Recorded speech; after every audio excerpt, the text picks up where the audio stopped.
Hello friends, welcome to our YouTube channel. इस video में हम परसेंटेज का प्रीवियस ईयर क्वेश्चन डिस्कस करेंगे। यह मेरा चौथा पार्ट है। इससे पहले मैंने 3 पार्ट बना चुका हूं, तो चलिए स्टार्ट करते हैं। फर्स्ट क्वेश्चन है, एक टोकरी में 350 अंडे, यदि 12% अंडे सड़े हुए हैं तो कितने अंडे बेचे जाने लायक है। देखिए, मान लेते हैं कि टोकरी में 100% अंडे हैं। 100% अंडे, उसमें से 12% सड़ गए तो बचे कितने? 88%। 100% का वैल्यू दे रखा है कितना? 350। तो 350 जो है, 350 जो 100 का कितना गुना है? 3.5 गुना है। तो 88% का वैल्यू कितना हो जाएगा? 88 में 3.5 से गुना कर देंगे, तो इसको गुना कर देंगे तो ये आ जाएगा 308। तो इसका तीसरा आंसर सही है। या दूसरे तरीके से सोच सकते हैं कि देखिए 12% है ना, तो 12% का फ्रैक्शन हो जाएगा कितना? 3/25। हम बताए हैं कि नीचे वाला टोटल वैल्यू को रिप्रेजेंट करता है और ऊपर वाला जो परसेंटेज है उसको रिप्रेजेंट करता है, 12% को। तो देखिए 25 मान लेते 25 था टोटल टोकरी में अंडे, उसमें से 3 सड़ गए तो बचे कितना? 22। 25 का वैल्यू दे रखा है कितना? 350। तो 25 से 350 में भाग देंगे तो कितना आ जाएगा?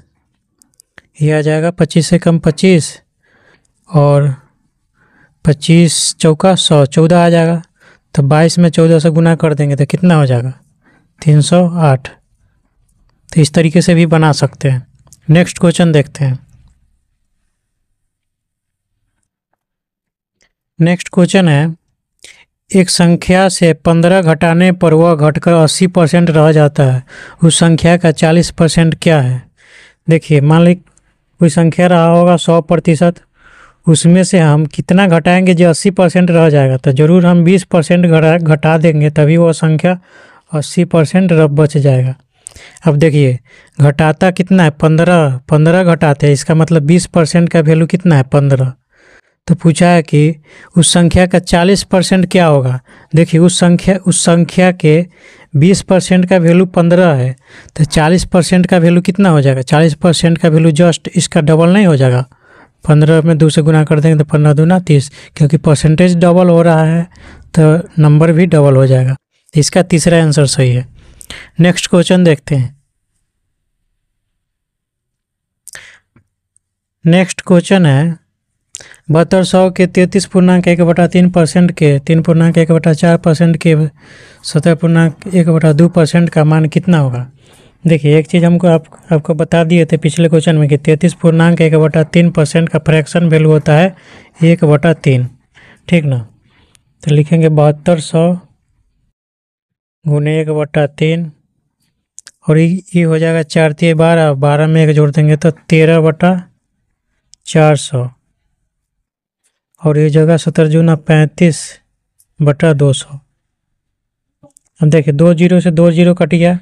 अब देखिए 3 और 4 नीचे गुना में है, मतलब 12 है, तो 12 से 72 कट जाएगा तो कितना आ जाएगा? 12 × 6 = 72, 6 आ गया। अब देखिए 5 से 35 कट गया था 7, 5 से 200 कट गया था 40। अब फिर 2 से 6 कट गया था 3, 2 से 40 कट गया था 20।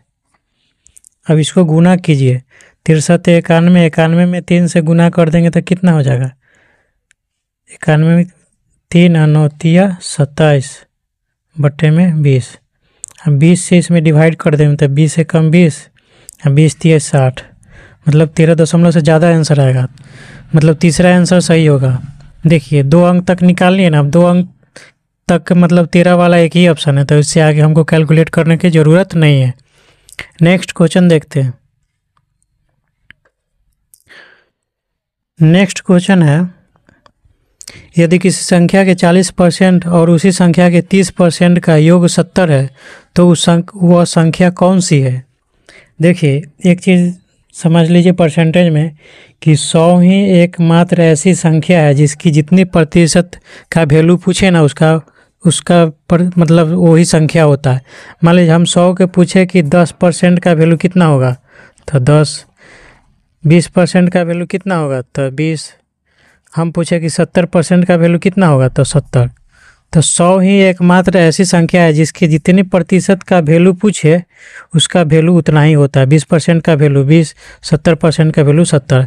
अब देखिए यहाँ पूछा है कि किसी संख्या के 40% और 30% का योग 70 है। इसका मतलब क्या है, ये दोनों परसेंट का जोड़ दे तो कितना हो जाता है 70%। मतलब वो कौन सी संख्या है जिसके 70% का वैल्यू 70 है, तो वो संख्या एक ही हो सकता है, वो हो सकता है 100।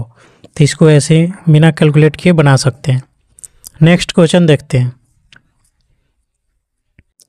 नेक्स्ट क्वेश्चन है,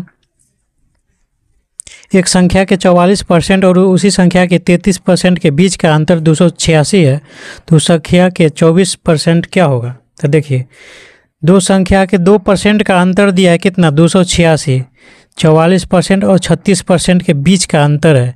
तो ये दोनों को घटा लेंगे, 44 में से 33 घटा लेंगे तो कितना होगा 11%।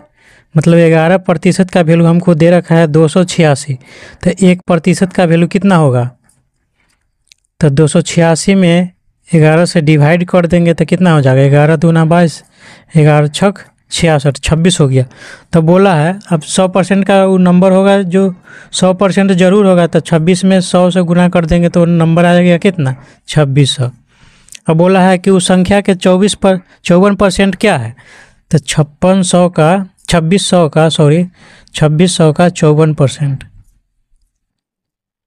2 जीरो से 2 जीरो कट गया। अब देखिए 54 में 26 से हमको गुना करना है, तो एक चीज़ समझ लीजिए, इधर गुना करके हम बताते हैं। 54 में 26 से, तो देखिए पहले ये दोनों का गुना कीजिए, तो 6 चौक 24 हासिल 2, और फिर ये दोनों का गुना करके जोड़िए, तो 6 पचे 30 और 4 दूना 8, 30 और 8 38 और 2 हासिल, तो 38 और 2 40 के 0 हासिल 4 और 5 दूना 10 और 4 14। मतलब इसका आंसर हो गया 1404। मतलब ऐसे गुना करिएगा ना तो एक लाइन में आंसर आ जाएगा, 2 अंक के गुना कीजिएगा तो। नेक्स्ट क्वेश्चन देखते हैं। नेक्स्ट क्वेश्चन है, किसी संख्या के 62% और 80% के बीच का अंतर 198 है, तो उस संख्या के 92% और 56% के बीच का अंतर ज्ञात कीजिए। देखिए 62% और 80% के बीच का अंतर है कितना 198। मतलब ये दोनों का घटा लेंगे तो कितना परसेंट आ जाएगा, तो 80 में से 12 घटा लेंगे तो कितना आ जाएगा 18%। मतलब 18% का हमको वैल्यू दे रखा है कितना 198। तो 1% का वैल्यू कितना होगा, तो 198 में 18 से डिवाइड कर देंगे, तो 18 एकम 18, फिर 18 मतलब 11 आ गया। तो 100% का वैल्यू कितना होगा, वो जो संख्या जरूर 100% रहा होगा, तो 11 गुने 100 बराबर 1100। अब देखिए 1100 तो वो मेरा नंबर आ गया। अब बोला उस संख्या के 92 और 56% के बीच का अंतर क्या होगा, तो 1100 के ये दोनों परसेंट के घटा लेगा वही संख्या का अंतर होगा। तो 92 में से हम 56 घटाएंगे तो कितना आएगा, 12 में से 6 गया 6 और 8 में से 5 गया 3, मतलब 36% का वैल्यू पूछा है, तो 36/100 कर देंगे। 1 2 जीरो से 2 जीरो कट गया। 11 में 36 से गुना कर देंगे तो कितना होगा 396। एक बात और समझ लीजिए कि 11 से गुना जब करते हैं ना किसी संख्या में, जैसे 36 में अभी हम गुना किए, तो क्या करेंगे ना, ये दोनों को अलग अलग लिखेंगे, जैसे 3 और 6 लिख दिया अलग अलग, और उसके बाद बीच में ये दोनों को जोड़ करके लिख देंगे, तो 3 और 6 के जोड़ कर देंगे तो बीच में आ जाएगा 9। तो इस तरीके से 11 से गुना करते, तो इसका चौथा आंसर सही है 396।